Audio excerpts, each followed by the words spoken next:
कैसे हम लोग कह सकते हैं कि ये छात्र आंदोलन ख़त्म हो गया? बिल्कुल ख़त्म नहीं हुआ है। मुस्लिम महिला हैं वो, उनसे ये बोला जाता है कि ये तो आतंकवादी है, तुम्हारा इनकाउंटर कर देंगे। इस तरीके की बात लोगों का नाम सुन करके। नेहा, कल आप बिहार गई, हमने आपकी डीजीपी के साथ तस्वीरें देखी, किस तरीके का क्रैकडाउन बिहार में किया गया है। हमने AK-47 चलते देखी, हमने लाठीचार्ज देखा। उनमें से एक स्टूडेंट को यहाँ पे गोली लगी थी और वो आर पार हो गई है। मैक्सिमम जो लोग अभी अरेस्टेड हैं, तेज प्रताप यादव भी इसमें अरेस्टेड। गाल आँख सूजे हुए हैं उनके मार बहुत पीटा गया है। 300 से ज़्यादा छात्र इस वक्त अभी भी जेलों में बंद हैं। वहाँ पे उनको किसी ने खाना का नहीं पूछा। जब निज़ामुद्दीन पुलिस स्टेशन में तो एक समय पे 17, उसके एक दिन बाद 11 स्टूडेंट्स को रखा है रात भर। को उठाया हमने, सबसे पहले उनसे बात की, उनको इंटरव्यू के लिए तैयार करने में कई घंटे लगे। He was so scared. लग रहा है कि ये सब मांगे मनवा पाएंगी। अभी सरकार थोड़ा सा लगता है कि बैकफुट पर है।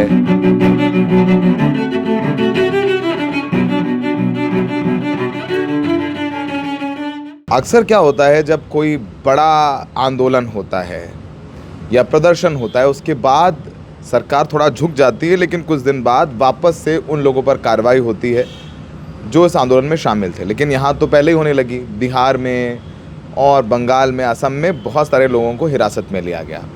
नेहा आयसा की अध्यक्ष अनशन पर भी रहीं, हीरो भी हैं इस आंदोलन की। वो पटना बिहार भी गईं, डीजीपी से मिली, लेकिन अभी भी उनके तमाम साथी जेल में हैं और सुप्रीम कोर्ट के आदेश के बाद भी उन्हें अभी तक छोड़ा नहीं गया है। क्या देखा उन्होंने बिहार में, किस कदर क्रैकडाउन किया गया है, और भी कुछ सवाल हैं जो नेहा से पूछेंगे। नेहा, कल आप बिहार गई, हमने आपकी डीजीपी के साथ तस्वीरें देखी, किस तरीके का क्रैकडाउन बिहार में किया गया है। यहाँ तो फिर भी तस्वीरें आ गई, हम सब लोग रिपोर्ट करने वाले थे, हम लोगों ने रिपोर्ट किया, वीडियोज़ बताए, दिखाए। वहाँ तो वो उस लेवल का जर्नलिज्म भी नहीं है। हमने AK-47 चलते देखी, हमने लाठीचार्ज देखा। क्या है वहाँ हकीकत? कल हम लोग पहले तो बेऊर जेल गए। बेऊर जेल वो जगह है जहाँ पे मैक्सिमम जो लोग अभी अरेस्टेड हैं, उनका एक बहुत बड़ा सेक्शन बेऊर जेल में बंद है। हमारे जो साथी हैं वो भी बेऊर जेल में ही बंद हैं। कॉमरेड संदीप सौरभ जो पालीगंज के MLA हैं, वो भी अरेस्टेड हैं इस मामले में। आयसा के सचिव अध्यक्ष कॉमरेड धनंजय जो JNU में JNUSU के अध्यक्ष रहे हैं, वो भी अरेस्टेड हैं। कॉमरेड दीपांकर अरेस्टेड हैं। कॉमरेड सबा हैं, पटना यूनिवर्सिटी में पढ़ती हैं, वो अरेस्टेड हैं। कॉमरेड दिव्यम अरेस्टेड हैं और इन्हीं के साथ साथ बाकी सब लोग भी अरेस्टेड हैं। तेज प्रताप यादव भी अरेस्टेड है, बाय द वे, इस मामले में। तेज प्रताप यादव भी इसमें अरेस्टेड है। तेज प्रताप यादव भी अरेस्टेड हैं, बिल्कुल। वो भी बेऊर जेल में है। उनको तो 14 दिन की जो जुडिशियल कस्टडी में भेज दिया गया है। हाँ, उन्होंने खाने से मना कर दिया था, ऐसा कुछ पता चला है। खैर, उनसे भी हम मिले, तो वहाँ पे हम मिले साथियों से, तो उन्होंने बताया कि सबा और दीपांकर पहले अरेस्ट हो चुके थे 24 को। उन्हें थाने में रखा गया था, वो जानते नहीं हैं कौन से थाने में। 20-25 घंटे के लिए थाने में वो बंद थे। वहाँ पे उनको किसी ने खाना का नहीं पूछा, वॉशरूम जाने की अनुमति नहीं दी। और सबा एक मुस्लिम महिला हैं वो, उनसे ये बोला जाता है कि ये तो आतंकवादी है, तुम्हारा इनकाउंटर कर देंगे। इस तरीके की बात लोगों का नाम सुन करके, उनका धर्म और जाति सुनिश्चित करके डिस्क्रिमिनेशन, मतलब मुसलमानों को थोड़ा ज़्यादा टारगेट किया जा रहा है। बिल्कुल ज़्यादा टारगेट किया जा रहा है। हमारे और भी साथी थे, मुस्लिम स्टूडेंट्स थे, वो भी, उनको भी ज़्यादा इंटिमिडेट किया गया, मुसलमान होने के लिए इंटिमिडेट किया गया बिहार पुलिस द्वारा। फिर उन साथियों को थाने में जब रखा, 20-25 घंटे बाद छोड़ करके बेऊर जेल ले आया गया। अभी वो सब बेऊर जेल में हैं। वहाँ से हम लोग DGP के पास गए। वहाँ पे उन्होंने हमें ऑफिशियल नोटिफिकेशन दिखाया पुलिस का, जिसमें था कि 600 से ज़्यादा छात्र बिहार भर से अरेस्टेड हैं। 24 से लेकर 26 तक ये अरेस्ट्स हुए हैं और अलग अलग जगह से हुए हैं। इनमें से 355, जिसमें जुवेनाइल्स शामिल हैं, महिलाएं शामिल हैं, उन्हें रिलीज़ कर दिया गया है। उसके ऑर्डर्स जा चुके थे और वो अपने अलग अलग जेलों से रिहा होना भी शुरू हो गए थे। 300 से ज़्यादा छात्र इस वक्त अभी भी जेलों में बंद हैं।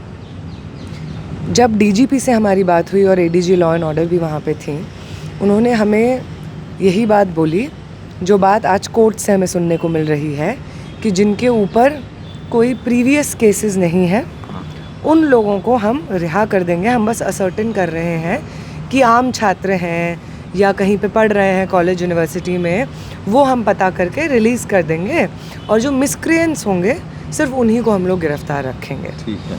अब मिसक्रिएंट से आपका क्या मतलब है? पॉलिटिकल वर्कर को तो मिसक्रेंट्स बोल ही सकते हैं कि उपद्रवी हैं, और भाई आयशा और लेफ्ट का तो इतिहास है आंदोलन करने का, तो सब पे मुकदमे चले, सौरभ पर भी मुकदमे, धनंजय पर भी मुकदमा है, कॉमरेड दीपांकर पर भी मुकदमे होंगे।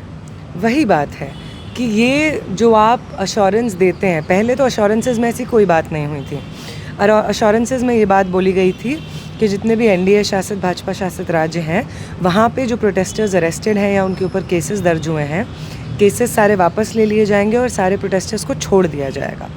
ये जो क्लॉज ऐड किया है कि जिनके ऊपर पहले के क्रिमिनल केसेस नहीं हैं उनको हम अरेस्ट छोड़ देंगे, ये क्लॉज किस वजह से ऐड किया जा रहा है? ये क्लॉज ऐड करने का मतलब साफ सीधे रूप से ये है कि आप अपने अश्योरेंसेस से मुकर रहे हैं और कोई मतलब नहीं है। एक तो ये बात। दूसरी बात, हमें ये पता चला जब हम बेऊर जेल में गए कि एक बहुत बड़ी संख्या बाकी बिहार के जेलों से कल रात ही बेऊर जेल में शिफ्ट की गई थी, और जो लोग आए थे उनकी बहुत ख़राब हालत थी। उनके साथ अलग अलग थानों में बहुत हिंसा हुई थी, उनको फ़र्स्ट एड भी नहीं प्रोवाइड किया गया था, गाल आँख सूजे हुए हैं उनके मार खाने बहुत पीटा गया है, बहुत ज़्यादा 15 साल के बच्चे, 14 साल के बच्चे, 16 साल के बच्चों को पीटा गया है, उनकी काफ़ी चोटें भी आई हैं, आँख पे लगी है। बिल्कुल, सच में 15-16 साल के बच्चों को पीटा गया है। और इनफैक्ट ये बोला जा रहा है कि महिलाएं सब रिलीज़ हो गई हैं, लेकिन ये भी सच नहीं है। सबा महिला साथी हैं हमारी, वो डिटेन, वो अरेस्टेड हैं अभी बेऊर जेल में। उन्होंने बताया कि 2 और नए प्रोटेस्टर्स को किसी और जेल से बेऊर जेल में शिफ्ट किया गया है। तो 3 महिलाएं तो बेऊर जेल में ही वहाँ पे अरेस्टेड हैं, जिनमें से जो 2 महिलाएं थीं वो बता रही थी सभा को कि वो तो प्रोटेस्ट में भी शामिल नहीं थी। उनको घर से भेजा गया था सामान लाने के लिए, तो वो वहाँ पे बस खड़ी हुई थी और देख रही थी कि वहाँ पे कुछ प्रदर्शन चल रहा है। पुलिस ने उनको वहीं पे सड़क से उठा लिया। उनके परिवार को लंबे समय तक पता भी नहीं था कि वो वहाँ पे अरेस्टेड हैं। बहुत बाद में जाकर के पता चला कि वो अरेस्टेड हैं और पुलिस कस्टडी में है, बेऊर जेल में है। तो ये सब चीज़ें हो रही हैं वहाँ पे। उसके अलावा जो सिवान में खबर आ रही है कि वहाँ पे AK-47 चली है और वहाँ पे छात्र घायल हैं। उन छात्रों को मेदांता में रखा गया है, हमें पता चला था। तो लगभग 4 छात्र हैं जिनको मेदांता में रखा गया था, हमें पता चला था। उनमें से 2 स्टूडेंट्स वहाँ से किसी और जगह पे शिफ्ट हो चुके थे। 2 ही स्टूडेंट्स वहाँ थे जिनसे हम मिले।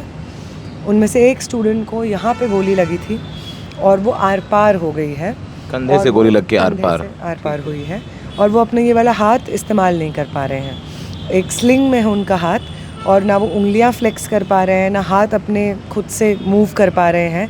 कोई और अगर पकड़ के मूव करेगा तो वो मूव होगा, वरना वो नहीं हो सकता है उनका हाथ मूव। आकाश नाम है उनका। एक और स्टूडेंट है बुलेट कुमार गोंड नाम है उनका। उनको पैर में लगी है चोट, लेफ़्ट पैर में।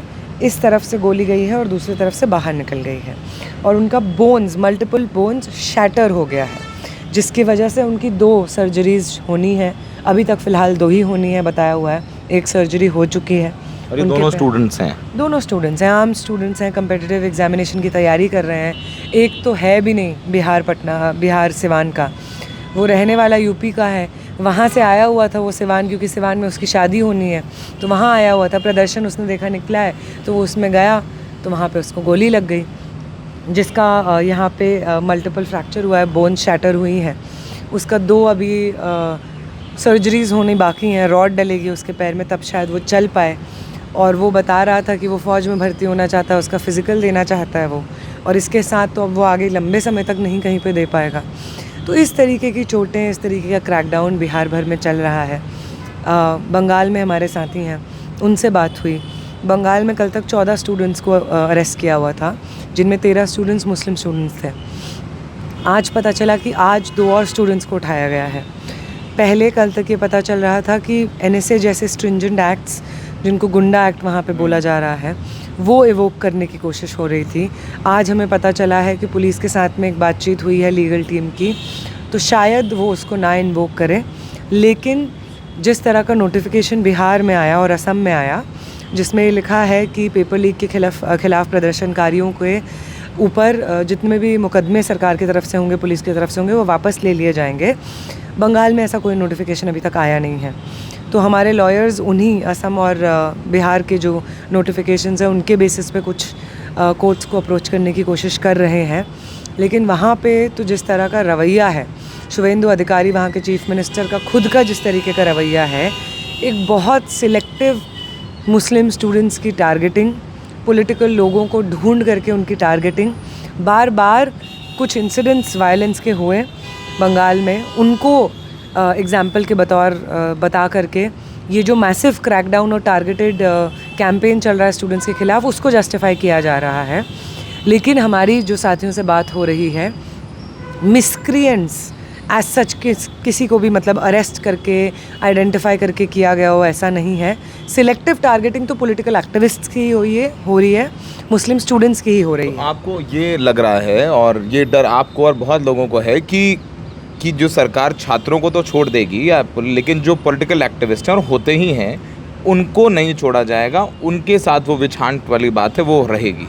बिल्कुल, इनफैक्ट दिल्ली में भी निज़ामुद्दीन में या सीलमपुर, इन सब तमाम जगहों पे जिस तरीके से पुलिस ने मुस्लिम स्टूडेंट्स को रोक करके बाकायदा, मतलब निज़ामुद्दीन पुलिस स्टेशन में तो एक समय पे 17, उसके एक दिन बाद 11 स्टूडेंट्स को रखा है रात भर। और एक जो लॉयर है मानिक, जब वो रात में पहुँचे वहाँ पे 11-12 बजे स्टूडेंट्स की मदद करने के लिए कि अब तो छोड़ दो, उनके साथ मारपीट हुई है, उनको असॉल्ट किया गया है। उसकी उन्होंने रिपोर्ट MLC वगैरह सब किया, केस भी वो दर्ज करेंगे। तो ये सब चीज़ें भी हो रही हैं। इसमें भी एक मुस्लिम टारगेटिंग हम लोग को देखने को मिल रही है। उठाया हमने, सबसे पहले उनसे बात की, उनको इंटरव्यू के लिए तैयार करने में कई घंटे लगे। He was so scared. उनको आँख की में पट्टी बंद करके मसूरी जाके छोड़ा, उनके पेरेंट्स को परेशान किया गया। नेहा, सरकार से आप लोगों की बातचीत हो रही है, आई डोंट नो आपकी CJP के साथ कोऑर्डिनेशन हो रहा है नहीं हो रहा है, आप लोग लग रहा है कि ये सब मांगे मनवा पाएंगी? अभी सरकार थोड़ा सा लगता है कि बैकफुट पर है, अभी हो जाएगा। आपको लगता है कि आगे चल के अगर नहीं हो पाया तो फिर मुश्किल होगा, क्योंकि ऐसे आंदोलन फिर शायद ना हो, छात्र वापस ना आए। हम बहुत सारे छात्रों से टच में थे, अब वो बात करने के लिए तैयार नहीं हैं, उनकी चोटें आई हैं। As a media person, as a journalist also, they are not very comfortable. In fact a student which has pellet injury, she is not very comfortable to speak, he is not comfortable to speak. तो भी एक डर है बच्चों में अब। नहीं, बिल्कुल सही बात आप बोल रहे हैं, क्योंकि कोशिश वही चल रही है कि एक तरफ आप सिलेक्टिव टारगेटिंग करके स्टूडेंट्स को उठा लीजिए, उसमें भी जो ज़्यादा मार्जिनलाइज है, मुस्लिम स्टूडेंट्स हो गए, दलित स्टूडेंट्स हो गए, उनको ज़्यादा क्रैकडाउन कीजिए, ताकि आप वो प्रोटेस्टर्स जो शायद उनके साथ समर्थन में भी आते हैं, एक डिवाइड भी आप प्रोटेस्टर्स के बीच में क्रिएट कर देना चाह रहे हैं कि देखो मुसलमान स्टूडेंट्स को ही तो उठाया जा रहा है, तुम अगर ज़्यादा बोलोगे तो तुम्हें भी उठाया जा सकता है। इस तरीके का एक सिग्नलिंग का भी कोशिश हो रहा है, प्रोटेस्टर्स को डिवाइड करने का कोशिश हो रहा है। और साथ साथ में हम नहीं समझेंगे कि ये प्रोटेस्ट, मान लीजिए इसका हासिल पूरी तरीके से हमको मिल गया है, अगर एक भी साथी, क्योंकि वो सब लोग जो चाहे बंगाल हो, असम हो, बिहार हो, कहीं पे भी अरेस्ट हो रहे हैं, वो हमारे ही तो प्रोटेस्ट का हिस्सा थे ना। इन्हीं कॉल्स के समर्थन में ये जो हिंसा हुई 20 को, उसी के खिलाफ प्रोटेस्ट कर रहे थे, उसी के लिए न्याय मांगते हुए सड़क पे उतर रहे थे। तो अब जब वो जेलों में हैं, तो कैसे हम लोग कह सकते हैं कि ये छात्र आंदोलन ख़त्म हो गया? बिल्कुल ख़त्म नहीं हुआ है। इसलिए बंगाल में भी कल परसों मार्च है, प्रोटेस्ट मार्च का कॉल है, जिस कॉल में यही डिमांड होने जा रही हैं कि स्टूडेंट्स को रिहा करें, सारे केसेस वापस हों और किसी पे भी कोई केस पेंडिंग ना छोड़ा जाए। बिहार में भी 30 तारीख को एक कॉल है, बिहार भर में अलग अलग जगह पे प्रदर्शन होंगे। जो नोटिफिकेशन आया है, अगर उसका सम्मान रखा जाएगा और सबको तब तक रिहा कर दिया जाएगा तो वो कॉल हम वापस लेंगे। लेकिन अभी तक तो अलग अलग ज़िलों में उस कॉल की तैयारियां हो रही हैं। इसी तरीके के सिमिलर प्रोटेस्ट्स हम लोग तो अलग अलग जगह पे प्लान किए सड़कों पर हैं। आखिरी सवाल आपसे, और बहुत वाजिब सवाल है, बहुत सारे लाखों बच्चे जो आपके साथ जुड़े, क्योंकि देखिए CJP में आए, फिर अभिजीत दीपके के साथ आप लोगों ने मोबिलाइजेशन किया, आप थी लखनऊ भी गई, आप शायद जयपुर भी गई, कई जगह आप साथ में गई थी, बेंगलोर भी गई थी। क्या आप लोग आपस में एक हैं? क्या आप लोगों की आपस में बातचीत हो रही है, या फिर अब आंदोलन ख़त्म हुआ है तो कि छात्रों के बीच भी अब मतभेद और मनभेद हुए? नहीं, बिल्कुल, जो मनभेद, डिसएग्रीमेंट्स, जो सब पॉलिटिकल डिसएग्रीमेंट्स हैं वो अपनी जगह है, लेकिन हमें इस चीज़ में कोई शक नहीं है कि यहाँ पे इस मुद्दे पे स्टूडेंट्स के रिलीज़ के लिए पॉलिटिकल प्रेशर लीगल मदद जो सब प्रोवाइड करने की ज़रूरत पड़े, उसमें सीजेपी भी और तमाम स्टूडेंट ऑर्गेनाइजेशंस भी साथ में कोऑर्डिनेट कर रही हैं। बिहार में भी सारे स्टूडेंट ऑर्गेनाइजेशन साथ में कोऑर्डिनेट कर रहे हैं। मैं बंगाल में भी साथियों से बात हुई, उन्होंने भी बताया कि सब स्टूडेंट ऑर्गेनाइजेशन से बातचीत हो रही है। सौरभ इस चीज़ में लीगली भी मदद कर रहे हैं, जुनैद के उसमें भी बातचीत हो रही है। तो हम लोग यूनाइटेड हैं और ये रिहाई की लड़ाई भी यूनाइटेडली लड़ेंगे। ये एक इम्पॉर्टेंट पॉइंट था जो नेहा ने कहा, लेकिन सबसे इम्पॉर्टेंट बात है 2 छात्रों को गोली लगी, गोली AK-47। अब ये जो अपराध हुआ है और ये अपराध है गोली चलाना, अब क्या इसकी जवाबदेही तय होगी? छात्रों की रिलीज़ का एक अलग लड़ाई है, लेकिन जो बर्बरता हुई उसकी जवाबदेही तय होगी। अब शायद उसकी लड़ाई होगी, नहीं होगी, होगी, वो समय बताएगा। कितना हो पाएगा, नहीं हो पाएगा, वो भी वक्त बताएगा। लेकिन चलिए, कम से कम छात्र हितों की बात होने लगी है, जो बहुत ज़रूरी है। सहयोगी नीरज के साथ Saurabh Shukla, the red mic.